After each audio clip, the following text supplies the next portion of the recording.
the West Virginia Mean Green, the North Texas Mountaineers, whatever you want to call it, there were two guys on the floor that made the difference in West Virginia's season opener. This is the Mountaineer Moment, your source for all things West Virginia football and basketball. From pregame to postgame coverage and breaking news, we've got you covered. Let's go. Hey, what's going on, everybody? This is episode number 75 of Mountaineer Moment, your source for all things West Virginia football and basketball. We're continuing our discussion of the West Virginia Mount St. Mary's game. The season opener, win number 1 for Ross Hodge, new head coach. Shout out to him for getting that under his belt, and he did that with a little help from his friends who he brought with him from his former school, North Texas. It was Jasper Floyd and Brenen Lorient making the difference in this game.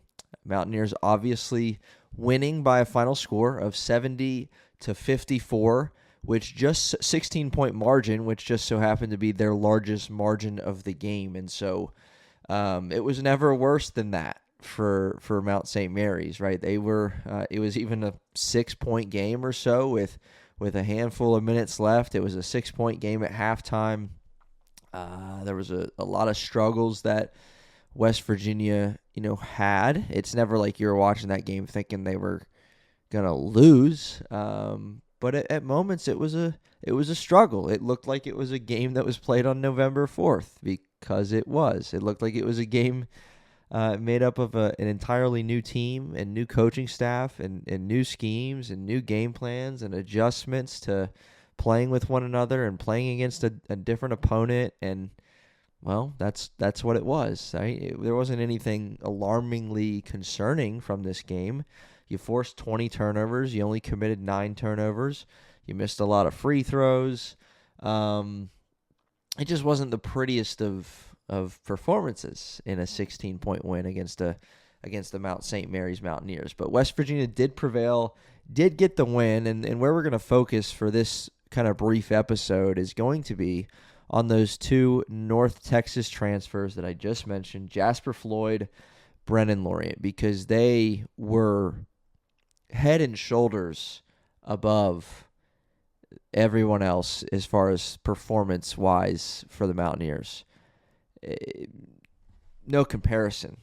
I mean, they were by far the most productive, the best two players that West Virginia had in that win over Mount St. Mary's. There's just no doubt. We'll just break down the box score, and then I'll give you some more things as to why I'm saying that so confidently.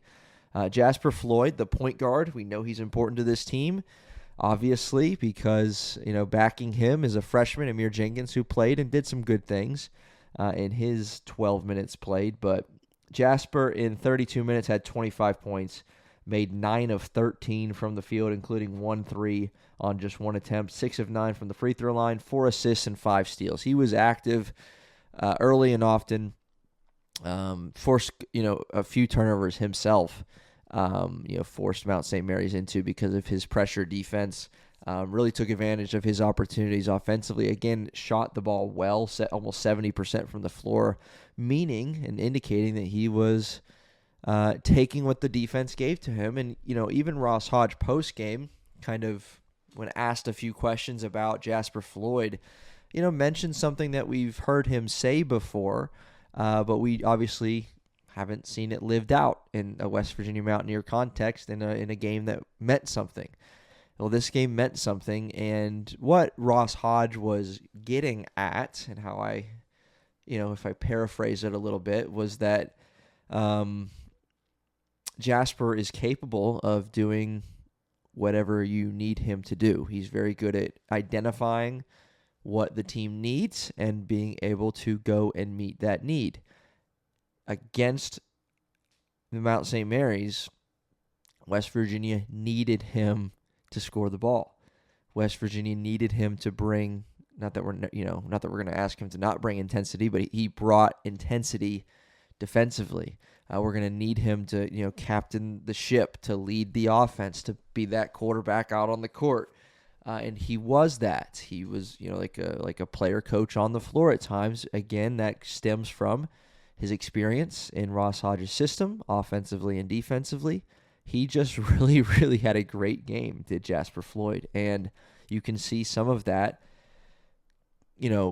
content of like, okay, tonight because Eagle staff struggled, because Honor Huff took a while to find his shot, because Harlan Obioha, even inside, different skill set, different player, obviously, than Jasper Floyd, but because of his struggles, because you're missing some guys in Jackson Fields and Chance Moore,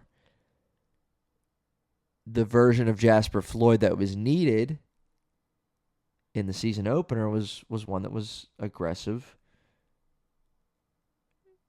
still within the flow of the offense, controlling the tempo, and you needed him to score, and he did just that. He was really, really good. And I would go as far to say, again, it was a 16-point victory, but keep in mind, that's not where this game was most of the game. 6-point game at halftime, 6-point game with a handful of minutes to go. I'd go as far to say if Jasper Floyd didn't step it up to that level, he dropped, 7, 8, 9 points, you might lose. You just might have lost that game. But you didn't. Because you got a really, really good Jasper Floyd who met the team's need. He was the best player on the floor. I would say a close second was Brenen Lorient. Again, North Texas guy. So the North Texas Mountaineers, West Virginia Mean Green, these two guys paved the way to Ross Hodge, their old head coach and current head coach, as they all transitioned to Morgantown. They led to Coach Ross Hodge getting his first career win as head coach of this basketball program. Lorient had a double-double against Mount St. Mary's, 11 points, 13 boards in 35 minutes, 2 steals, had a really nice block shot and an assist, 5 of 9 from the field. He was just really good, really, really active hands. He had a hand in a lot of those Mount St. Mary's turnovers as well.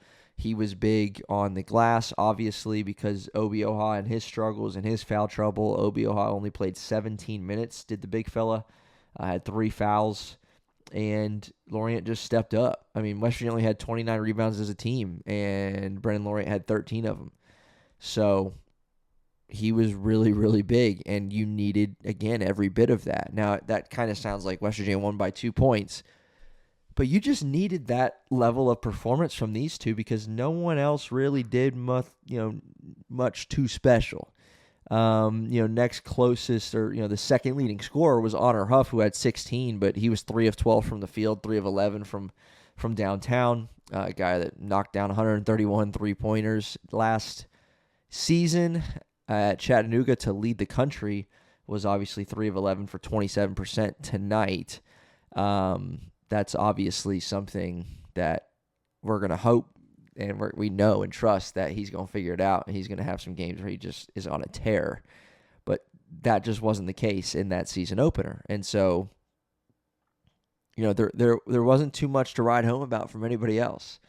If you're going to mention anybody and shout out anybody, it would be the performance of DJ Thomas, freshman in his first collegiate game, 7 points in 19 minutes, active defensively as well, made some things happen, and it was good to see. We mentioned who's going to step up for this team, and Hodge even kind of, I would say, stole the words out of my mouth, but, he is the head coach. He can say what he wants.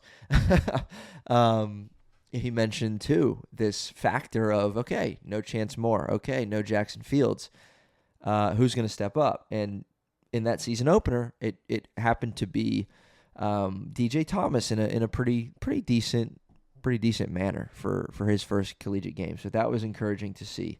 Aside from that, again, it was these two guys. It was these two North Texas transfers who paved the way for the Mountaineers to start their season on the right foot, to get in the win column, and gear up for their next game against Campbell on Thursday. This game coming on Tuesday the 4th, and the next one will be on Thursday the 6th. We'll have more of that coming for you pregame as well. So look out for a pregame episode just breaking down Campbell, who they are, what West Virginia needs to do to improve to 2-0. And then, of course, you know it, here on Mountaineer Moment, we're going to have you covered postgame with immediate reaction, immediate thoughts on the game, and some more in-depth analysis as well. So Mountaineers start the season with a 70-54 victory over the Mount St. Mary's Mountaineers on November 4th. Again, this is episode, what did I just say? This is episode 75. That's right, 75. Holy cow. We are chugging right along, and I couldn't be happier about it. Thank you, everybody, for your support of this show. I every time I get a comment on a YouTube post, it's just awesome. I love my face lights up. It's really cool to see.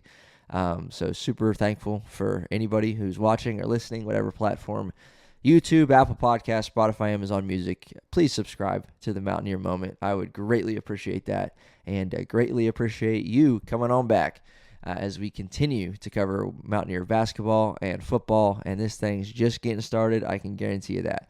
So we will see you next time on Mountaineer Moment for episode number 76 will be the next one, breaking down a little preview action of West Virginia's next basketball game between them and the Fighting Camels of Campbell. That's right. If you didn't know that, the Fighting Camels of Campbell are coming to Morgantown, and we're going to tell you what to expect on that episode. We'll see you next time on Mountaineer Moment.